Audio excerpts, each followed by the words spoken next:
Pemerintah menyatakan tingkat mobilitas masih tinggi walau PPKM Jawa Bali diperpanjang hingga 21 Februari 2022. Tingginya angka tersebut berdampak pada lonjakan kasus positif COVID-19.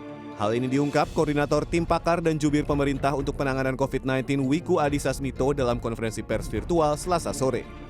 Menurut Wiku, angka kematian pada gelombang 3 ini lebih rendah bila dibandingkan gelombang sebelumnya. Saat lonjakan Delta, kematian mencapai 12.000 jiwa, sedang pekan lalu sebanyak 505 orang meninggal. Namun, Wiku berharap masyarakat mengurangi aktivitas di luar rumah, mengingat varian Omikron memiliki sifat lebih mudah menular dibandingkan varian Delta. Hal ini untuk mencegah nakes terbebani dengan lonjakan kasus COVID-19. Tren mobilitas, meskipun fluktuatif, justru mencapai level tertinggi, bahkan tertinggi sejak awal pandemi. Utamanya di pusat belanja, lokasi retail, rekreasi, dan taman, tingkat mobilitas masih setara dengan periode Idul Fitri 2021 silam yang terjadi tepat sebelum lonjakan kasus kedua.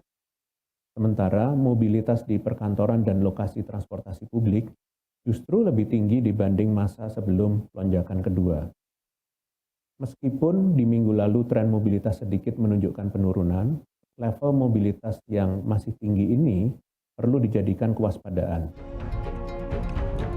Untuk mengurangi mobilitas, epidemiolog dari Griffith University Australia Diki Budiman menyatakan pemerintah dapat membatasi pergerakan para pekerja kantor. Berbeda dengan kelompok pekerja informal, golongan inilah yang dapat mengerjakan pekerjaannya dari rumah masing-masing, sehingga dapat meminimalisir jumlah orang yang beraktivitas di luar rumah. Nah, ada mitigasi ya yang bisa kita lakukan, ya. Antara lain bahwa jelas kita hanya bisa melakukan pembatasan pada kelompok yang realistis untuk dilakukan pembatasan. Apa itu? Misalnya pekerja kantor yang punya gaji tetap. Nggak mungkin kita pedagang bakso, penjual, nggak mungkin.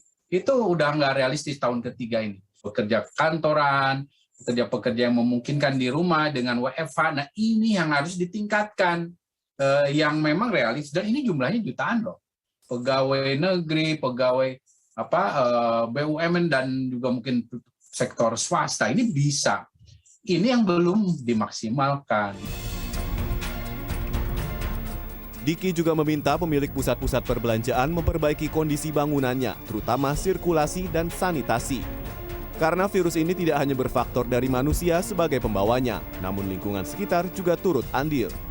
Sementara memasuki Februari 2022, kasus COVID-19 di Indonesia terus naik. Hingga akhirnya Selasa 15 Februari tercatat 57.049 kasus. Tim Liputan CNN Indonesia, Jakarta.